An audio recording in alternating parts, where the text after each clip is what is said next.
El 14 de marzo de 2001, Guadalajara amaneció con un sol tímido que apenas se asomaba entre las nubes grises. Las calles del centro histórico comenzaban a llenarse de comerciantes que abrían sus locales, mientras el aroma del café recién hecho se mezclaba con el olor a gasolina de los camiones urbanos. En una modesta casa de la colonia Santa Tere, Laura Navarro preparaba el desayuno como cada mañana, sin imaginar que ese día cambiaría su vida para siempre. Diego Navarro tenía 23 años. Era un joven alto, de complexión delgada, con el cabello negro siempre peinado hacia atrás y una sonrisa que iluminaba cualquier habitación. Trabajaba como ayudante en una imprenta del centro, un empleo modesto, pero que le permitía ayudar a su madre viuda y a sus dos hermanas menores, Mónica y Patricia. Diego era el hombre de la casa desde que su padre falleció 5 años atrás en un accidente laboral. Antes de continuar con esta historia que te mantendrá al borde de tu asiento, te invito a suscribirte al canal y dejarme un comentario diciéndome desde qué parte de México o del mundo nos estás viendo. Tu apoyo significa mucho para seguir trayéndote estas historias increíbles. Aquella mañana, Diego se despidió de su madre con el beso de siempre en la mejilla. Llevaba puesta una camisa azul celeste, jeans desgastados y sus tenis blancos que tanto cuidaba. «Regreso temprano, mamá. Hoy es jueves y quiero llevar a las niñas por un helado», le dijo con esa voz suave que tanto caracterizaba su carácter bondadoso. Laura lo vio alejarse por la calle empedrada, caminando con esas zancadas largas y seguras. Jamás imaginó que sería la última vez que lo vería salir por esa puerta. Diego llegó a la imprenta El Buen Oficio alrededor de las 8 de la mañana. Su jefe, don Arturo Medina, un hombre de 60 años, con bigote canoso y manos manchadas permanentemente de tinta, lo recibió como siempre. «Buenos días, mijo. Hoy tenemos un pedido grande de volantes para la feria. Vamos a estar ocupados», le dijo mientras revisaba las órdenes del día. Diego asintió y se puso manos a la obra, operando la máquina offset con la destreza que había desarrollado en sus 3 años trabajando ahí. La mañana transcurrió con normalidad. A las 11, Diego salió a comprar tortas para él y don Arturo en el puesto de doña Carmen, a 2 cuadras de la imprenta. La señora lo recordaría después con claridad. Ese muchacho siempre tan educado, siempre con una sonrisa. Me pidió 2 tortas de pierna, como siempre, y se quedó platicando un rato sobre el partido de los Chivas. Diego regresó a la imprenta, comió su torta mientras revisaba unas facturas, y continuó trabajando hasta las 2 de la tarde. Fue entonces cuando recibió una llamada en el teléfono de la imprenta. Don Arturo contestó y le pasó la bocina a Diego. «Es para ti, mijo», le dijo. Diego tomó el teléfono y se alejó un poco para hablar con privacidad. Don Arturo no prestó mucha atención a la conversación, concentrado en ajustar los colores de una máquina, pero sí notó que Diego hablaba en voz baja, casi susurrando, y que asentía repetidamente aunque la persona del otro lado del teléfono no pudiera verlo. Cuando Diego colgó, parecía diferente. Su rostro mostraba una expresión que don Arturo no supo descifrar del todo, una mezcla de sorpresa y nerviosismo. «Don Arturo, disculpe, pero necesito salir un momento. Es urgente, algo familiar. Regreso en 1 hora, máximo 2», dijo Diego mientras se quitaba el delantal manchado de tinta. Don Arturo, que apreciaba mucho a su empleado, le dio permiso sin hacer preguntas. «Claro, mijo. Ten cuidado».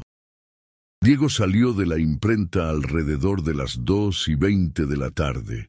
Varios testigos lo vieron caminando con prisa por la calle Independencia, en dirección al mercado San Juan de Dios. Una vecina de su colonia, la señora Refugio, lo vio subirse a un camión de la Ruta 60. «Lo vi bien Iba serio, como preocupado, pero no parecía asustado ni nada, solo apurado, declararía después. Esa fue la última vez que alguien conocido vio a Diego Navarro. Cuando dieron las 6 de la tarde y Diego no había regresado a la imprenta, don Arturo comenzó a preocuparse. A las 7 cerró el local y caminó hasta la casa de los Navarro. Laura abrió la puerta esperando ver a su hijo, pero su expresión se transformó en confusión al ver solo al jefe de Diego.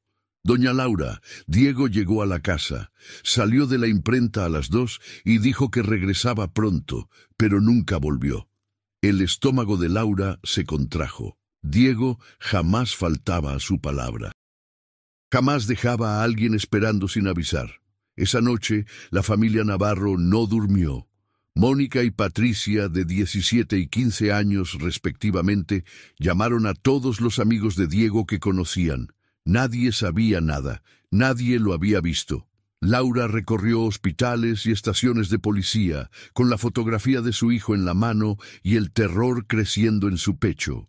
Los agentes tomaron los datos con la indiferencia burocrática de quien ha visto demasiados casos similares. Señora, los jóvenes a veces se van unos días con los amigos, con alguna novia, ya va a regresar, le dijeron. Pero Laura conocía a su hijo. Diego no era así. Al tercer día, la familia decidió hacer la denuncia formal.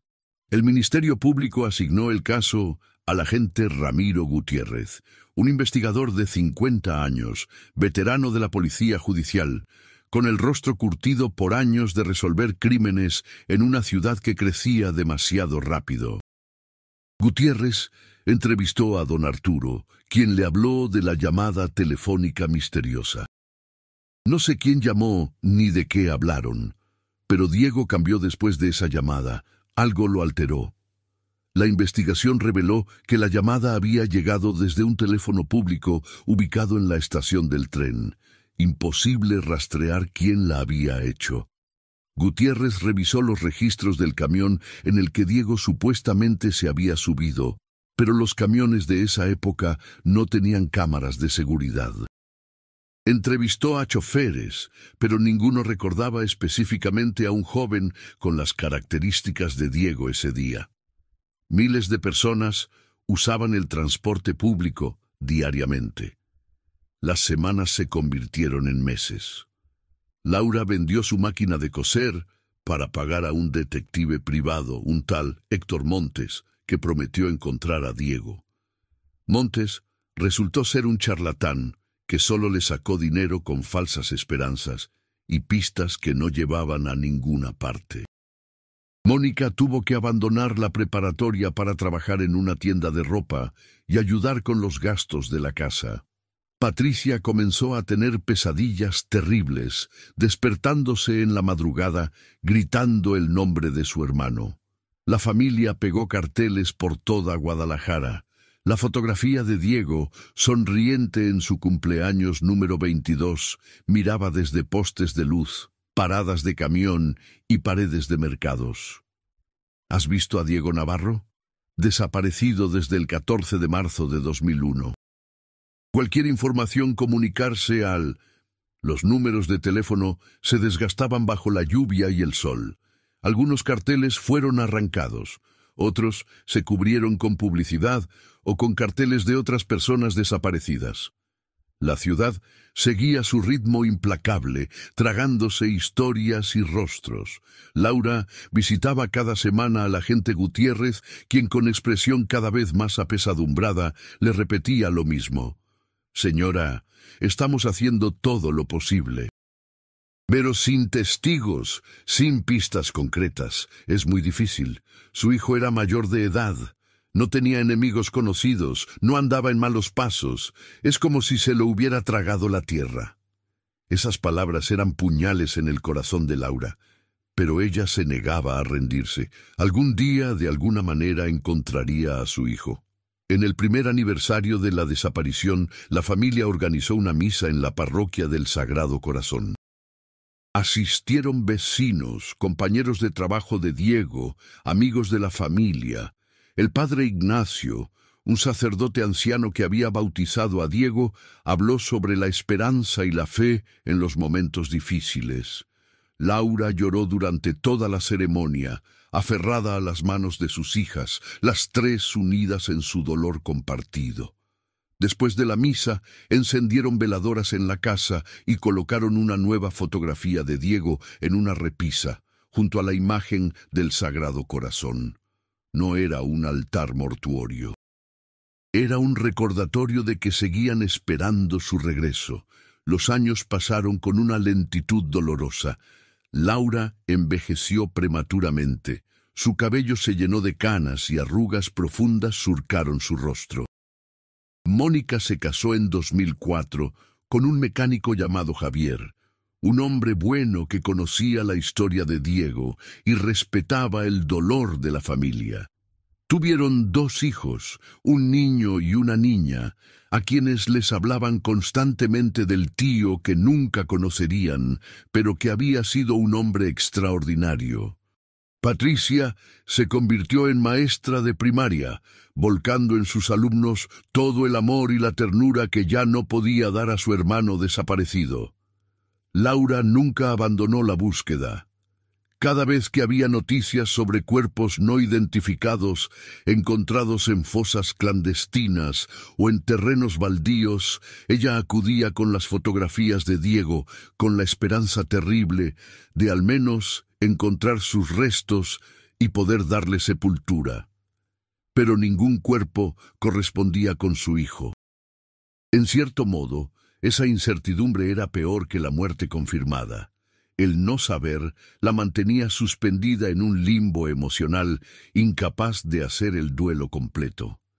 En 2008, 7 años después de la desaparición, el agente Gutiérrez se jubiló. Antes de retirarse, visitó a Laura en su casa. Llevaba la carpeta con el expediente de Diego, ahora amarillenta y llena de polvo. Señora Laura, lo siento mucho. Siento no haber podido darle respuestas. He trabajado en cientos de casos, pero el de su hijo es uno de los que más me han marcado. No tiene sentido. Un muchacho trabajador, sin vicios, sin problemas. Y simplemente desapareció. Laura le agradeció sus esfuerzos con lágrimas en los ojos. Sabía que Gutiérrez había hecho lo que podía en un sistema colapsado y en una ciudad donde las desapariciones se contaban por miles. El caso de Diego se archivó oficialmente como desaparición sin resolver. Pasó a formar parte de las estadísticas, un número más en los informes anuales que nadie leía.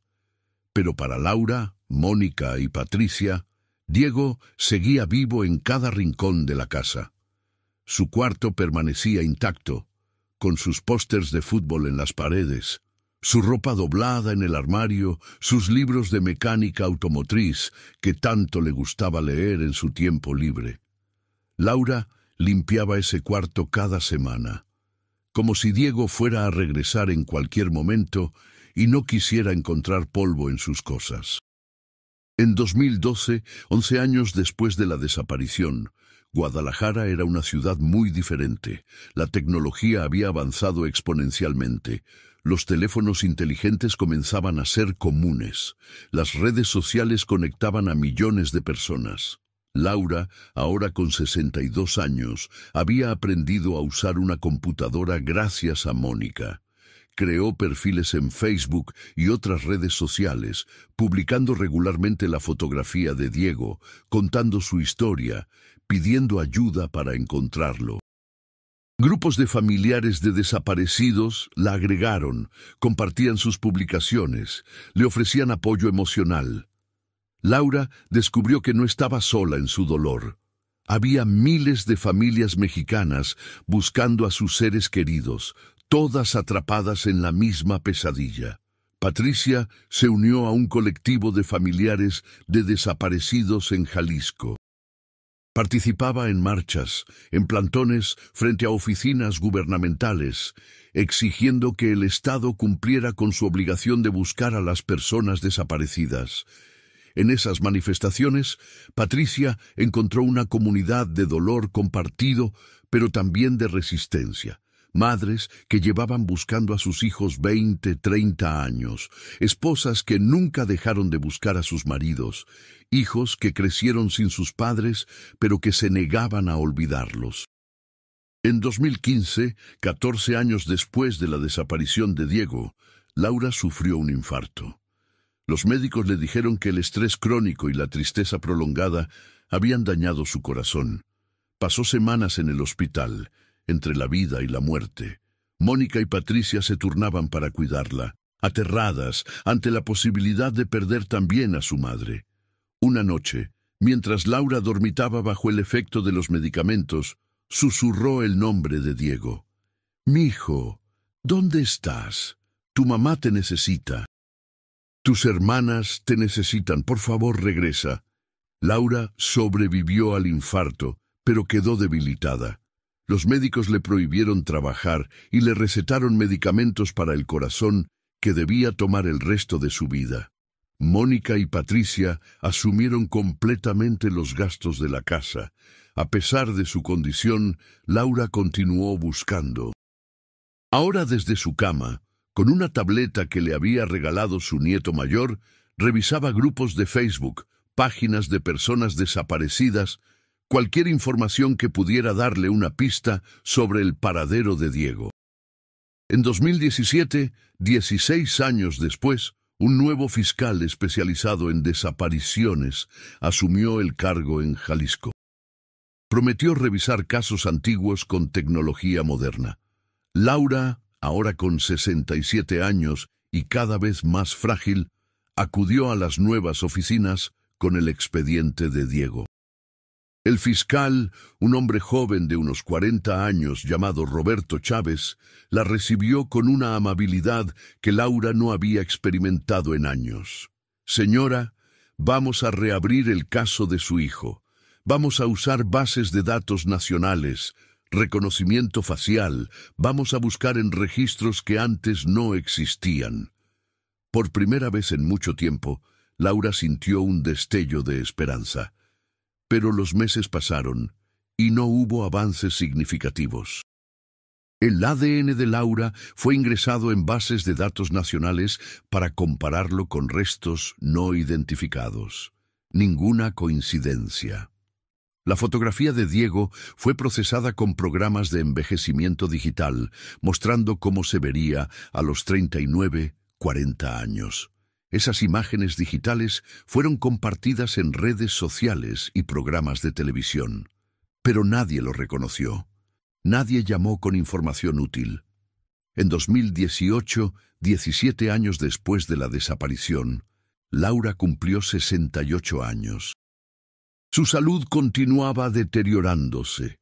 Ahora usaba un bastón para caminar y había perdido mucho peso. Mónica y Patricia estaban aterradas de que su madre muriera sin saber qué le había pasado a Diego, sin poder cerrar ese capítulo terrible de sus vidas. Las dos hermanas, ahora mujeres maduras de 34 y 32 años, decidieron hacer un último esfuerzo. Contrataron a una agencia de investigación privada más seria, recomendada por el colectivo de familiares de desaparecidos. Los investigadores revisaron todo el caso desde cero, entrevistaron nuevamente a personas que habían conocido a Diego. Uno de sus antiguos compañeros de la imprenta, que ahora vivía en Tijuana, recordó algo que nunca había mencionado antes. Diego me comentó un par de semanas antes de desaparecer que había conocido a alguien por internet, en un chat. No me dijo quién era, pero parecía emocionado. Dijo que esa persona lo entendía como nadie. En 2001, el internet apenas comenzaba a popularizarse en México. Los cafés internet eran los lugares donde los jóvenes navegaban, chateaban, conocían personas. Esta información, aunque antigua, abrió una nueva línea de investigación. Diego había conocido a alguien en línea. ¿Esa persona lo había citado el día de su desaparición? Los investigadores intentaron rastrear registros de cafés internet de la época, pero la mayoría ya no existían o no habían guardado registros de hacía casi 2 décadas. Era como buscar una aguja en un pajar que ya había sido quemado. A finales de 2018, la investigación llegó a otro callejón sin salida. Laura aceptó finalmente que quizás nunca sabría qué le había pasado a su hijo. Quizás Diego estaba muerto, enterrado en algún lugar que nunca sería descubierto, o quizás había decidido iniciar una nueva vida lejos de todos, aunque esa posibilidad parecía imposible conociendo el carácter responsable y amoroso de su hijo. La incertidumbre la consumía como un cáncer lento pero implacable. Mónica tenía una vida relativamente estable. Sus hijos, ahora adolescentes, eran su orgullo. Su esposo Javier trabajaba duro para mantener a la familia, pero la sombra de Diego estaba siempre presente. En cada cumpleaños, en cada Navidad, había un lugar vacío en la mesa. Patricia había renunciado a tener una familia propia, dedicando toda su energía a cuidar a su madre y a buscar a su hermano. Había tenido parejas a lo largo de los años, pero ninguna relación prosperaba. ¿Cómo podía comprometerse completamente con alguien cuando una parte de ella seguía atrapada en marzo de 2001? En enero de 2019, 18 años después de la desaparición de Diego, algo extraordinario sucedió. Mónica, que ahora tenía 35 años, había comenzado a usar aplicaciones de citas por Internet después de separarse temporalmente de Javier por problemas maritales. Una noche, mientras navegaba aburrida por perfiles en una aplicación popular, su corazón casi se detuvo. Ahí, en la pantalla de su teléfono, estaba una fotografía que le resultaba imposiblemente familiar. El perfil decía, Ricardo, 41 años, Monterrey. Pero ese rostro no era el de un desconocido, era el rostro de su hermano. Un Diego envejecido, exactamente como las imágenes digitales que habían creado los forenses. El mismo corte de nariz, los mismos ojos oscuros, la misma forma de la mandíbula. Mónica comenzó a temblar violentamente. Con manos temblorosas, tomó capturas de pantalla del perfil. La biografía decía, ingeniero en sistemas, buscando conocer gente nueva, me gusta el fútbol y la música norteña. Mónica corrió a la casa de su madre, que vivía a 3 cuadras de distancia. Eran las 11 de la noche, pero no le importó. Entró a la casa gritando, ¡Mamá! ¡Patricia! ¡Lo encontré! ¡Encontré a Diego! Laura estaba en su cama, lista para dormir. Patricia estaba en la sala corrigiendo tareas de sus alumnos. Las 2 mujeres corrieron hacia Mónica, quien les mostró la pantalla de su teléfono con manos temblorosas. Laura se llevó las manos a la boca. Las lágrimas comenzaron a rodar por sus mejillas arrugadas. «Es él. Dios mío, es mi hijo. Es Diego». Patricia examinó las fotografías con más escepticismo. «Mónica, puede ser alguien que se parece. Han pasado 18 años. No podemos hacernos ilusiones falsas». Pero mientras más miraba, más convencida estaba. Los rasgos faciales eran demasiado específicos, demasiado únicos. La pequeña cicatriz en la ceja derecha que Diego tenía desde niño, cuando se cayó de una bicicleta. Ahí estaba, visible en una de las fotografías del perfil. Las 3 mujeres pasaron la noche en vela, analizando cada detalle del perfil. Había 5 fotografías. En una, el hombre estaba en lo que parecía ser una oficina moderna. En otra, frente a un parque. En una más, sosteniendo una cerveza en lo que parecía ser una reunión social. Todas las fotos mostraban a un hombre de 40 y tantos años, bien vestido, aparentemente exitoso. Pero ese hombre era Diego, o al menos alguien idéntico a él. Mónica intentó enviar un mensaje a través de la aplicación, pero sus manos temblaban tanto que no podía escribir coherentemente. Patricia tomó el teléfono y escribió algo simple. «Hola, Me gustaría conocerte mejor. ¿Podríamos platicar? Enviaron el mensaje a las 2 de la madrugada. Sabían que probablemente no recibirían respuesta inmediata, pero ninguna de las tres podía dormir. Se quedaron en la sala, tomadas de las manos, orando, esperando. A las 8 de la mañana siguiente, el teléfono de Mónica vibró.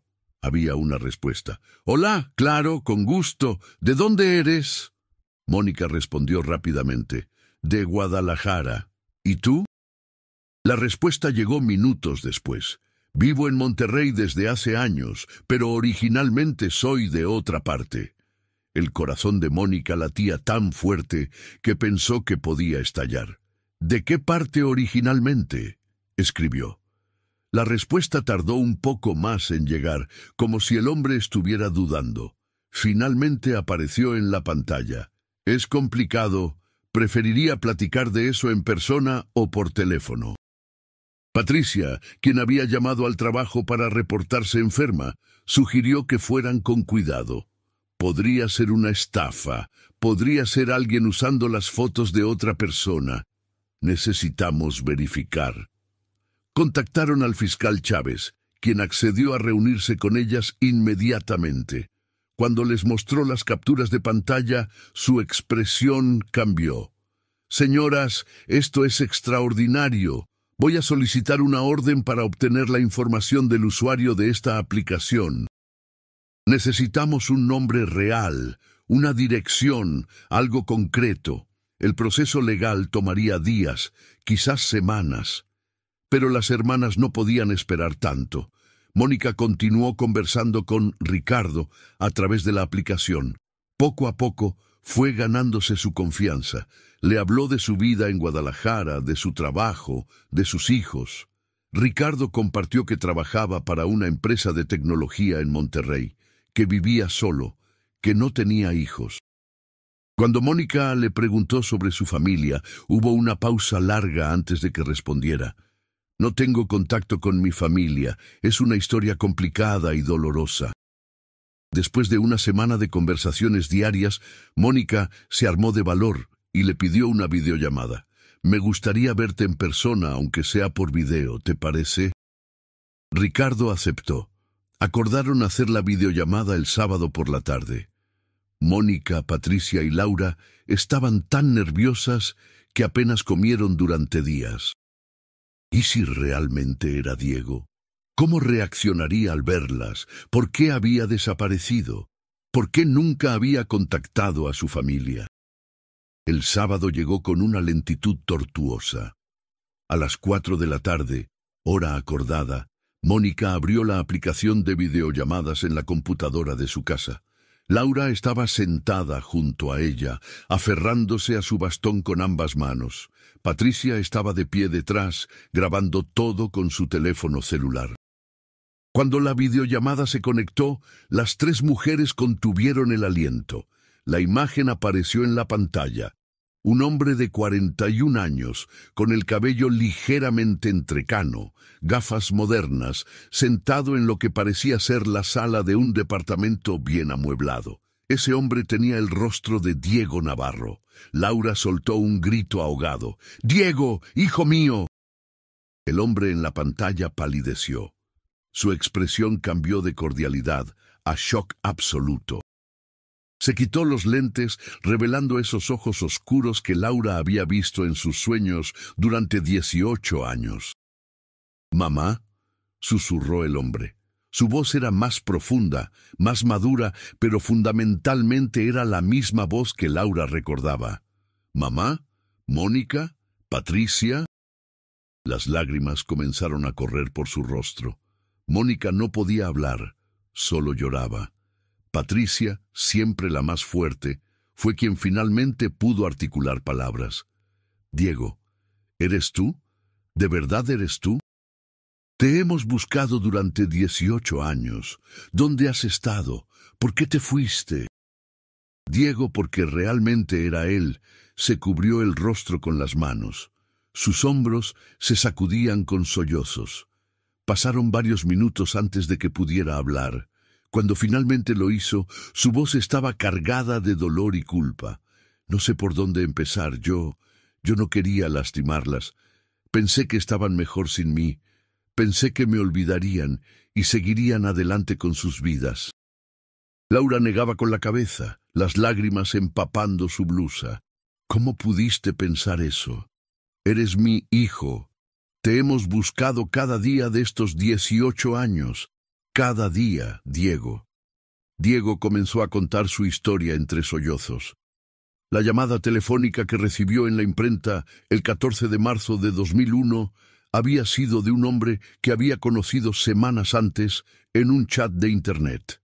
Ese hombre se llamaba Mauricio Solís. Habían conectado profundamente, hablando durante horas en línea sobre temas que Diego no podía discutir con nadie más, porque Diego guardaba un secreto que lo había atormentado toda su vida. Era homosexual. En 2001, en una familia tradicional católica de Guadalajara, en una sociedad donde la diversidad sexual era todavía profundamente estigmatizada, Diego vivía en un armario que lo asfixiaba. Amaba a su familia, pero sabía que su orientación sexual podría destruir la imagen que tenían de él. Su padre, antes de morir, siempre había hablado de los jotos con desprecio. Diego había aprendido desde pequeño a esconder esa parte fundamental de sí mismo. Mauricio vivía en Monterrey y le había ofrecido a Diego la posibilidad de una nueva vida. Ven conmigo a Monterrey. Aquí puedes ser quien realmente eres. Nadie te conoce. Puedes empezar de nuevo. Esa llamada del 14 de marzo era para decirle que estaba en Guadalajara, de paso por negocios, y que quería conocerlo en persona. Diego, en un impulso que cambiaría su vida, aceptó. Se encontraron en una cafetería del centro. Mauricio era mayor, tenía 35 años en ese entonces. Era arquitecto, exitoso, sofisticado. Durante las horas que pasaron juntos, le pintó a Diego una imagen seductora de libertad. Puedes trabajar conmigo, vivir conmigo. No tienes que fingir más, no tienes que esconderte. Diego, abrumado por años de represión y mentiras, tomó la decisión más impulsiva de su vida. Cuando Mauricio le propuso que se fuera con él esa misma tarde, Diego aceptó. Fue cobarde de mi parte, dijo Diego en la videollamada, su voz rota por la emoción. Debí haber hablado con ustedes, debí haberles explicado, pero tenía 23 años. Estaba confundido, asustado. Pensé que si les decía la verdad, me rechazarían. Y pensé que si simplemente desaparecía, sería más fácil para todos. Mauricio me convenció de que era mejor así, de que empezar completamente de nuevo era la única manera de ser feliz. Diego se fue a Monterrey esa misma noche en el coche de Mauricio. No llevó nada más que la ropa que traía puesta. Durante las primeras semanas vivió en una burbuja de euforia y terror. Por primera vez en su vida podía ser él mismo. Podía estar con un hombre sin esconderse. Pero la culpa lo devoraba por dentro. Pensaba en su madre, en sus hermanas. Varias veces estuvo a punto de llamar, de regresar, pero Mauricio lo disuadía. Si regresas, volverás a la misma prisión. Si los llamas, te convencerán de volver. Tienes que ser fuerte. Con el tiempo, Diego se convenció a sí mismo de que había hecho lo correcto. Comenzó a trabajar en la empresa de arquitectura de Mauricio, primero como asistente, luego aprendiendo sobre diseño y tecnología. Resultó ser naturalmente talentoso. Con los años, se especializó en diseño digital y programación. Mauricio lo apoyó económicamente para que estudiara ingeniería en sistemas en línea. Diego construyó una carrera exitosa. La relación con Mauricio duró 5 años. Cuando terminó, Diego ya estaba completamente establecido en Monterrey. Tenía amigos, un buen trabajo, una vida que había construido desde cero. Había cambiado legalmente su nombre a Ricardo Mendoza, utilizando documentos falsos que Mauricio le había conseguido al principio. Con el tiempo, a través de un abogado corrupto, había legalizado su nueva identidad. Diego Navarro oficialmente ya no existía. Los primeros años los pasé bloqueando todo recuerdo de ustedes, confesó Diego. Era demasiado doloroso, pero con el tiempo, especialmente después de que terminé con Mauricio, comencé a arrepentirme profundamente. Busqué información sobre ustedes en Internet cuando las redes sociales comenzaron a popularizarse. Vi sus fotos, vi que mamá seguía buscándome, que nunca se habían rendido. La culpa casi me destruye.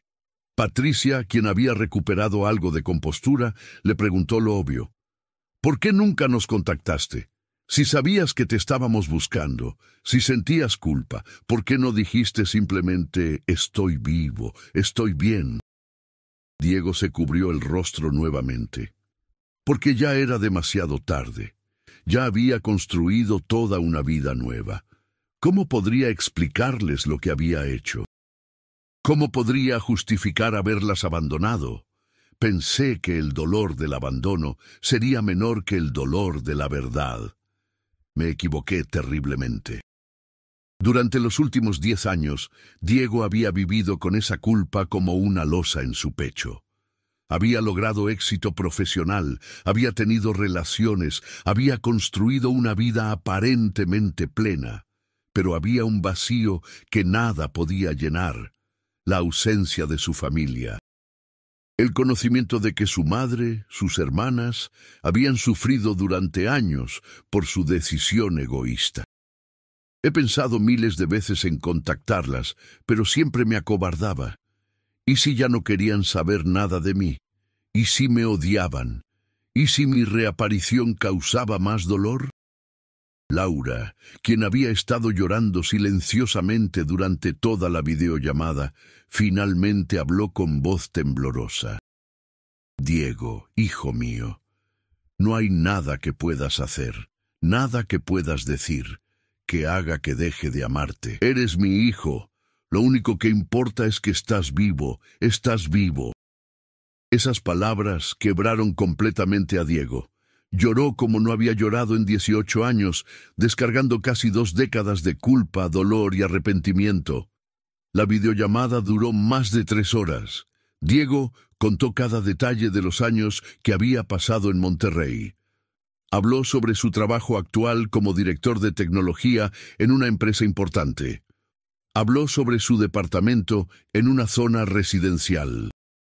Habló sobre su vida como hombre abiertamente gay, sobre las relaciones que había tenido, sobre la comunidad que había encontrado. Pero más importante, habló sobre el vacío que nunca había podido llenar, el vacío con forma de familia. Mónica le habló sobre su vida, sobre sus hijos que nunca habían conocido a su tío. Le habló sobre cómo había tenido que dejar la escuela para trabajar después de su desaparición, sobre las dificultades económicas que habían enfrentado. Patricia le contó sobre las marchas, sobre el colectivo de familiares de desaparecidos, sobre los años que había dedicado a buscarlo. Y Laura le contó sobre los hospitales recorridos, sobre las morgues visitadas, sobre las noches en vela, sobre el infarto que casi la mata. Diego escuchaba cada palabra con el corazón desgarrado. El costo de su libertad había sido el sufrimiento de las personas que más amaba. Lo siento, repetía una y otra vez. Lo siento tanto. No hay palabras suficientes para expresar cuánto lo siento. Laura negaba con la cabeza. El pasado no se puede cambiar, hijo, pero el futuro sí. ¿Vas a regresar a nosotras? Diego no respondió inmediatamente. Las lágrimas seguían corriendo por su rostro. Finalmente, con voz firme, dijo: sí, voy a regresar. No sé cómo vamos a manejar esto, no sé cómo voy a enfrentar todo lo que hice, pero sí, voy a regresar. Ustedes merecen eso y mucho más. Acordaron que Diego viajaría a Guadalajara el siguiente fin de semana. Necesitaban verse en persona, abrazarse, comenzar el largo proceso de sanación. Cuando terminó la videollamada, las 3 mujeres se abrazaron y lloraron juntas. Era un llanto diferente al que habían compartido durante 18 años. No era llanto de desesperación o dolor puro. Era llanto de alivio, de alegría mezclada con tristeza, de cierre y nuevo comienzo. Diego estaba vivo, estaba bien. Y aunque había tomado un camino doloroso y destructivo, finalmente estaba regresando a casa. Los días hasta el fin de semana fueron un torbellino de emociones.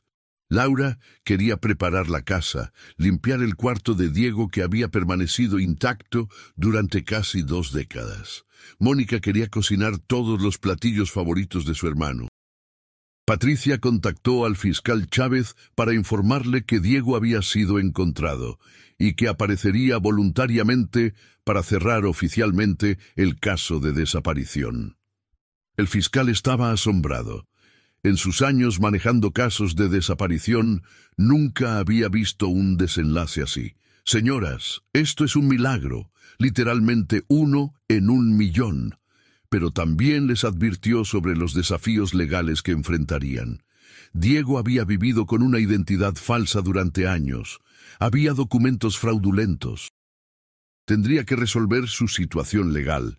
Pero considerando las circunstancias y que fue una decisión personal no relacionada con actividades criminales, probablemente podamos resolverlo sin mayores consecuencias, explicó. El viernes por la noche, Diego llegó a Guadalajara. Tomó un vuelo desde Monterrey, algo que habría sido impensable en 2001 cuando apenas tenía dinero para el camión. Ahora era un profesional exitoso que viajaba en clase ejecutiva. Pero todo ese éxito material se sentía vacío comparado con lo que estaba a punto de experimentar. Volver a abrazar a su familia. Mónica y Patricia fueron a recogerlo al aeropuerto. Cuando Diego salió de la zona de llegadas, las 2 hermanas lo vieron inmediatamente. Era más alto de lo que recordaban, más maduro, con algunas canas, con gafas elegantes. Pero era indudablemente su hermano. Diego las vio y se detuvo en seco. Durante un momento que pareció eterno, los 3 se miraron a través de la distancia. Luego, simultáneamente, corrieron hacia el otro. El abrazo fue explosivo. Los 3 se aferraron el uno al otro, sollozando, riendo, temblando. La gente alrededor los miraba con curiosidad, pero a ellos no les importaba. 18 años de ausencia se colapsaban en ese abrazo. «Te extrañé tanto», susurraba Mónica. «No vuelvas a hacer eso nunca», decía Patricia entre sollozos. Diego solo podía repetir lo siento tanto. El viaje en auto a la casa de Laura fue tenso, pero también lleno de conversación. Diego miraba por la ventana, viendo cómo Guadalajara había cambiado en 18 años. Nuevos edificios, nuevas avenidas, pero también lugares que recordaba perfectamente. Pasaron frente a la imprenta donde había trabajado, ahora convertida en una tienda de telefonía celular. Pasaron por el mercado San Juan de Dios, que seguía ahí, inmutable. Cuando llegaron a la casa familiar, Diego se quedó mirándola desde el coche. Era más pequeña de lo que recordaba, más deteriorada. La pintura de la fachada estaba descascarada, pero era su hogar. La puerta se abrió y ahí estaba Laura, apoyada en su bastón, con el rostro surcado por lágrimas. Diego bajó del coche lentamente, como en trance. Madre e hijo se miraron a través del pequeño jardín delantero. «Mamá», dijo Diego con voz quebrada. «Mijo», respondió Laura. Diego caminó hacia ella y se arrodilló frente a su madre, abrazándola por la cintura como cuando era niño. Laura soltó el bastón y abrazó la cabeza de su hijo, acariciando su cabello entrecano. «Estás aquí, realmente estás aquí. No es un sueño». Los vecinos salían de sus casas, atraídos por los sollozos. Algunos reconocían a Diego, a pesar de los años, a pesar de los cambios. La noticia se esparció por la colonia en minutos. Diego Navarro había regresado. Esa noche, la familia se sentó en la pequeña sala de la casa. Diego les trajo regalos que había comprado apresuradamente: un chal hermoso para su madre, perfumes para sus hermanas, juguetes para sus sobrinos que conocería al día siguiente. Pero el regalo real era su presencia. Hablaron durante horas. Diego explicó nuevamente, con más detalle, las razones de su decisión. Habló abiertamente sobre su orientación sexual, algo que le producía un miedo profundo. Laura lo escuchó con atención. Cuando Diego terminó de hablar, tomó las manos de su hijo entre las suyas, arrugadas y temblorosas. «Diego, mi amor, si me hubieras dicho esto hace 18 años, no sé cómo habría reaccionado. Era otra época, yo era otra persona. Quizás me habría costado aceptarlo, pero jamás, jamás te habría dejado ir. Habríamos encontrado la manera, porque el amor de una madre no tiene condiciones». Esas palabras liberaron a Diego de una carga que había llevado desde la adolescencia. Los días siguientes fueron intensos. Diego conoció a sus sobrinos, 2 adolescentes que lo miraban con asombro. «Entonces, ¿eres el tío fantasma del que siempre hablaba la abuela?», preguntó el mayor. Diego sonrió con tristeza. «Sí, supongo que sí, pero ya no soy un fantasma, estoy aquí». Los chicos lo bombardearon con preguntas sobre tecnología, sobre Monterrey, sobre su trabajo. Diego descubrió que disfrutaba ese rol de tío que nunca había podido ejercer. Javier, el esposo de Mónica, se mostró más reservado. Como hombre tradicional, le costaba entender cómo alguien podía abandonar a su familia. Pero viendo el dolor genuino en los ojos de Diego, viendo cómo Laura había recuperado algo de luz en su rostro, decidió darle una oportunidad. «Bienvenido de vuelta, cuñado», le dijo finalmente, extendiéndole la mano. Diego la estrechó con gratitud. Patricia organizó una reunión con el colectivo de familiares de desaparecidos. Quería que Diego hablara con ellos, que compartiera su historia. «Hay tantas familias buscando, Diego. Tu historia puede darles esperanza, puede mostrarles que a veces hay finales felices». Diego aceptó, aunque le producía una profunda vergüenza. En la reunión, frente a docenas de madres, padres, hermanos, buscando a sus seres queridos, Diego contó su historia con honestidad brutal. «Tomé una decisión egoísta y cobarde», les dijo. «Causé un dolor inimaginable a las personas que me amaban. No hay justificación para lo que hice. Si alguno de sus seres queridos desapareció por decisión propia, como yo, quiero que sepan que probablemente están cargando con una culpa terrible. Probablemente quieren regresar, pero no saben cómo. No pierdan la esperanza, sigan buscando, sigan dejándoles saber que son amados, que son esperados, que serán recibidos sin juicio». Muchas de las madres presentes lloraron. Algunas se acercaron a abrazar a Diego, agradeciéndole por compartir su historia. Otras se mostraron enojadas. «Mi hijo no eligió irse, a mi hijo se lo llevaron, no es lo mismo», dijo una señora con amargura. Diego asintió. «Tiene razón, señora, no es lo mismo, y lamento profundamente si mi historia les causa más dolor. Pero ofrezco mi experiencia con la esperanza de que pueda ayudar de alguna manera».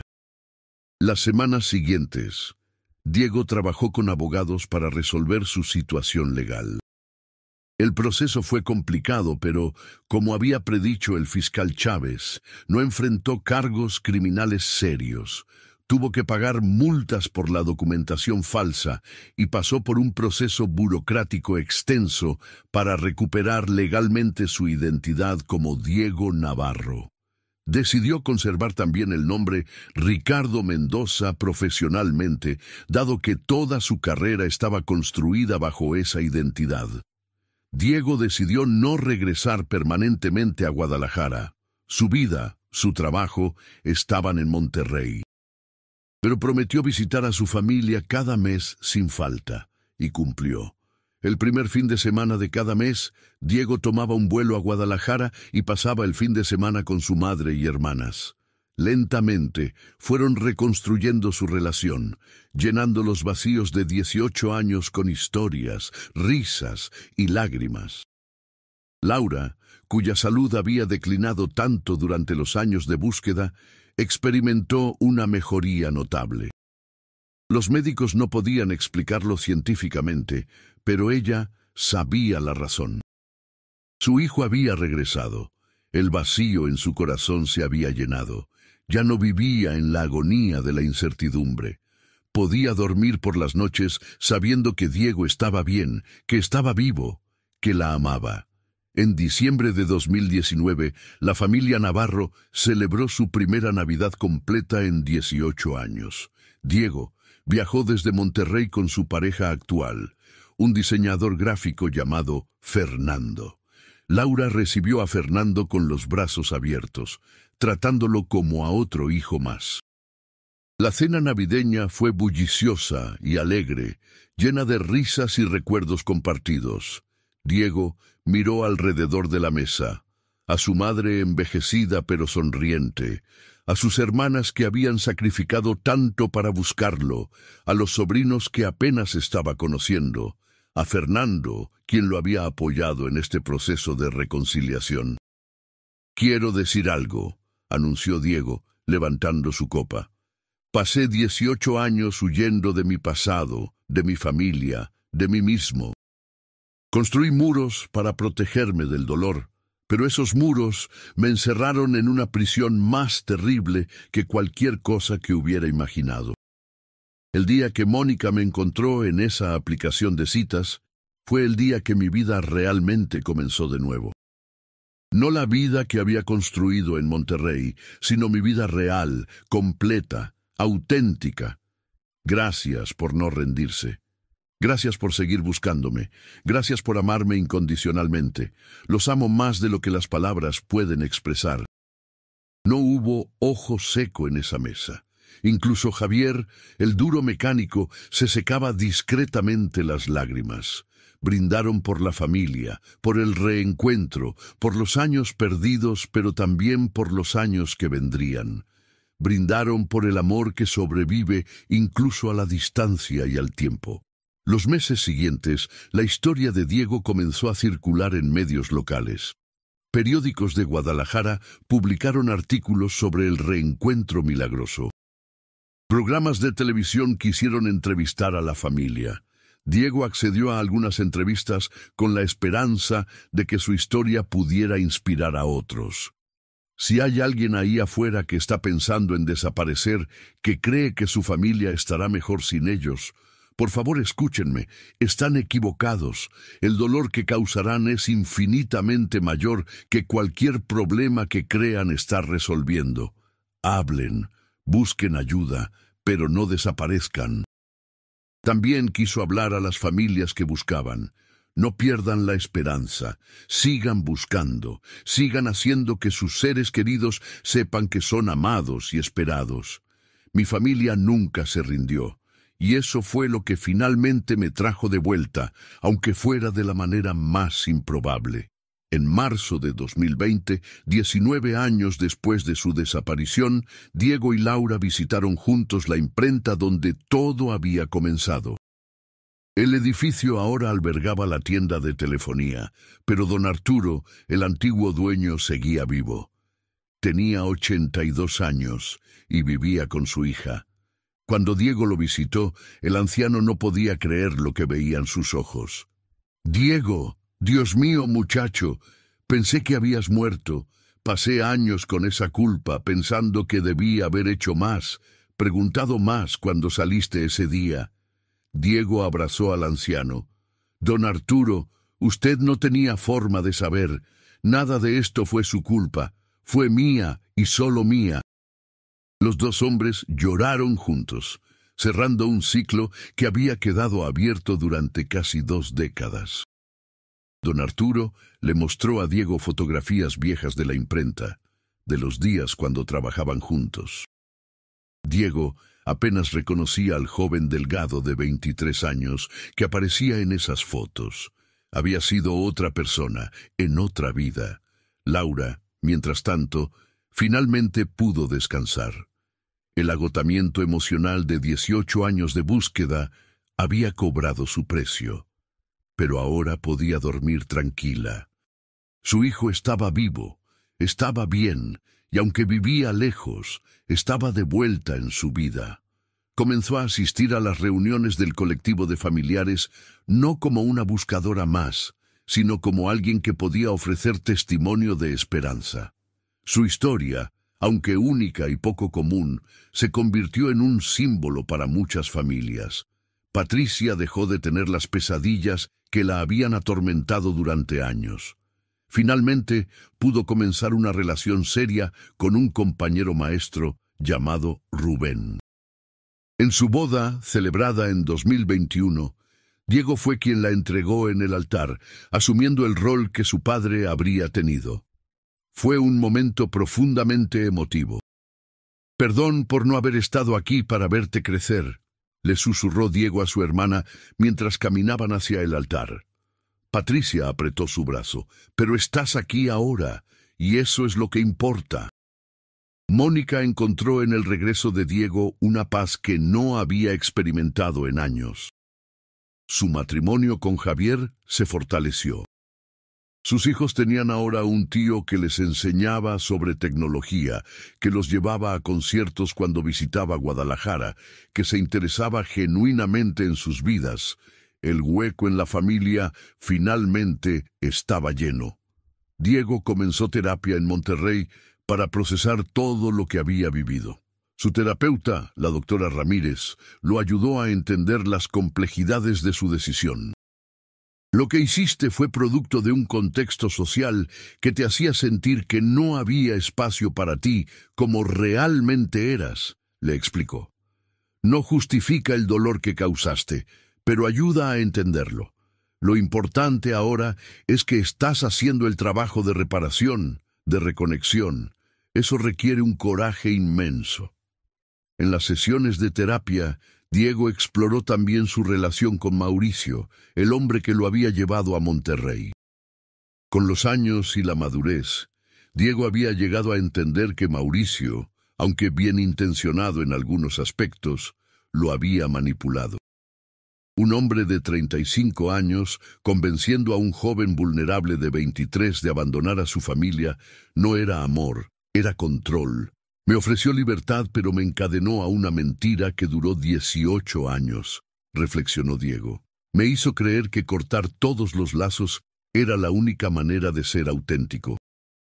Pero la autenticidad real incluye todas las partes de ti, incluyendo de dónde vienes y a quién amas. Fernando, la pareja actual de Diego, lo apoyó incondicionalmente durante todo el proceso. Acompañó a Diego en varios viajes a Guadalajara, integrándose lentamente a la familia. Laura lo adoptó como un hijo más. «Cuida a mi Diego», le decía a Fernando. «Ya lo perdí una vez. No podría soportar perderlo de nuevo». Fernando le prometía que Diego estaba en buenas manos. En 2022, 3 años después del reencuentro, la familia Navarro participó en un documental sobre desapariciones y reencuentros en México. El documental, titulado Esperanza en la incertidumbre, incluía varias historias de familias buscando a sus seres queridos. La historia de Diego era la única con un final relativamente feliz, y los productores querían incluirla para mostrar que a veces había esperanza. Durante la filmación, Diego visitó lugares de su pasado, la casa donde creció, la escuela primaria a la que asistió, el parque donde jugaba fútbol de niño. Cada lugar despertaba memorias enterradas durante años. «Pasé tanto tiempo tratando de olvidar mi pasado que olvidé también las cosas buenas», reflexionó frente a la cámara. «Los cumpleaños, las navidades, los domingos viendo el fútbol con mi papá, las tardes ayudando a mamá en la cocina. En mi intento de huir del dolor, huí también de la alegría». El documental se estrenó en un festival de cine en la Ciudad de México y posteriormente fue transmitido por Televisión Nacional. Miles de personas vieron la historia de los Navarro. Diego recibió mensajes de todo el país. Algunos lo criticaban duramente por haber abandonado a su familia. «Eres un egoísta y un cobarde», decían algunos mensajes. Diego los aceptaba con humildad. «Tienen razón», le decía a Fernando. «No puedo esperar que todos entiendan o perdonen. Lo importante es que mi familia lo hizo». Pero otros mensajes eran de agradecimiento. Personas que habían considerado desaparecer escribían para decir que la historia de Diego los había hecho reconsiderar. «Estaba planeando dejar todo e irme sin decir nada. Tu historia me mostró el dolor que causaría. Decidí quedarme y enfrentar mis problemas». Esos mensajes le daban a Diego un sentido de propósito en medio de su culpa persistente. También recibió mensajes de personas que, como él, habían desaparecido voluntariamente años atrás y ahora querían reconectarse con sus familias, pero no sabían cómo. Diego respondía personalmente a cada uno de estos mensajes. «Nunca es demasiado tarde», escribía. «El miedo es real, pero el amor también lo es. Da el primer paso. Tus seres queridos te están esperando». Algunos de estos mensajes resultaron en reencuentros reales. Diego se convirtió involuntariamente en un puente entre personas desaparecidas y sus familias. En 2023, Laura sufrió un segundo infarto, más severo que el primero. Durante días estuvo en cuidados intensivos entre la vida y la muerte. Diego tomó una licencia indefinida de su trabajo y se instaló en Guadalajara para estar con su madre. Pasaba días enteros en el hospital, aferrado a la mano arrugada de Laura, rogándole que no lo dejara. «Mamá, por favor, me perdí 18 años contigo. No puedo perderte ahora. Por favor, quédate». Laura sobrevivió, pero quedó mucho más débil. Los médicos fueron claros. Su corazón estaba muy dañado. Probablemente no viviría más de 1 o 2 años. Laura recibió la noticia con serenidad. «Ya vi regresar a mi hijo», les dijo a sus hijas. «Ya pude abrazarlo, conocer a su pareja, verlos a todos juntos. Puedo irme en paz». Pero Diego no estaba listo para dejarla ir. Tomó la decisión de mudarse permanentemente a Guadalajara. Su empresa le permitió trabajar de forma remota. Fernando, demostrando el profundo amor que sentía por Diego, aceptó mudarse también. Compraron una casa pequeña pero cómoda en la misma colonia donde vivía Laura, a solo 5 minutos caminando. Todos los días, Diego visitaba a su madre, le preparaba comida, la ayudaba a bañarse, pasaba horas simplemente conversando con ella o viendo telenovelas juntos. «Estos son los años que me perdí», le decía Diego a Fernando en las noches. «Nunca podré recuperar el tiempo perdido, pero puedo estar presente ahora». Laura florecía con la presencia constante de su hijo. Aunque su cuerpo se debilitaba, su espíritu estaba más fuerte que nunca. «Dios me dio este regalo», le decía a las visitas. «Mi hijo regresó a casa. ¿Qué más puedo pedir?» Mónica y Patricia también pasaban todo el tiempo posible con su madre. Los fines de semana, toda la familia se reunía en la casa de Laura. Diego cocinaba. Fernando entretenía a los sobrinos con juegos de mesa. Mónica y Patricia decoraban la sala. Eran las reuniones familiares que nunca habían podido tener durante 18 años. Llenaban la pequeña casa de risas, historias y amor. Laura comenzó a contar historias de cuando Diego era niño. «Eras tan travieso», le decía riendo. «Una vez te subiste al techo porque querías ver si podías volar. Te rompiste el brazo cuando te caíste. Tu papá estaba furioso, pero yo no podía dejar de reír porque tu explicación fue: es que los pájaros hacen que se vea tan fácil». Diego escuchaba estas historias con una mezcla de nostalgia y dolor. Había perdido tantos años, tantas oportunidades de crear nuevas memorias. En octubre de 2024, Laura celebró su 74 cumpleaños. La familia organizó una fiesta sorpresa en su casa. Invitaron a vecinos, amigos de la iglesia, miembros del colectivo de familiares de desaparecidos que se habían convertido en familia extendida. Don Arturo asistió en silla de ruedas, con 86 años, pero con los ojos brillantes. Cuando Laura entró a la sala decorada y vio a todos los reunidos, se cubrió la boca con las manos. ¡Ay, no! ¡Qué vergüenza!, decía riendo y llorando al mismo tiempo. Diego había preparado una presentación de fotos, desde la infancia de Laura hasta el presente. Había imágenes de Laura joven con su esposo, de Laura con sus 3 hijos pequeños, de Laura durante los años de búsqueda con el rostro marcado por el dolor, y finalmente de Laura en los últimos años, sonriente junto a Diego y toda la familia reunida. «Mamá», dijo Diego frente a todos los invitados, «eres la mujer más fuerte que conozco. Me buscaste durante 18 años sin rendirte. Me perdonaste cuando no merecía perdón.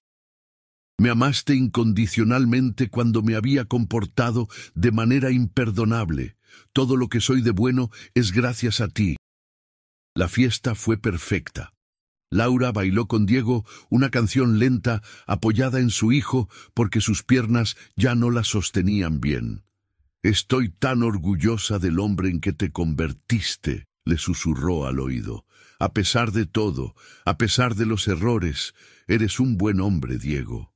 Eres mi hijo y te amo infinitamente». Diego apretó a su madre contra su pecho, grabando ese momento en su memoria para siempre. 2 meses después, en diciembre de 2024, durante la víspera de Navidad, Laura sufrió su 3er infarto. Esta vez no hubo manera de reanimarla. Murió rodeada de sus 3 hijos, en su cama, en la casa que había sido testigo de tanto dolor y finalmente de tanta alegría. Sus últimas palabras fueron para Diego.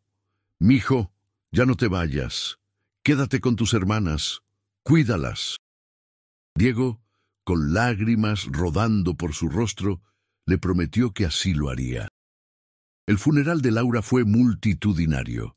Cientos de personas asistieron, muchas de ellas madres del colectivo que habían encontrado en Laura una aliada y una amiga. Diego pronunció el elogio.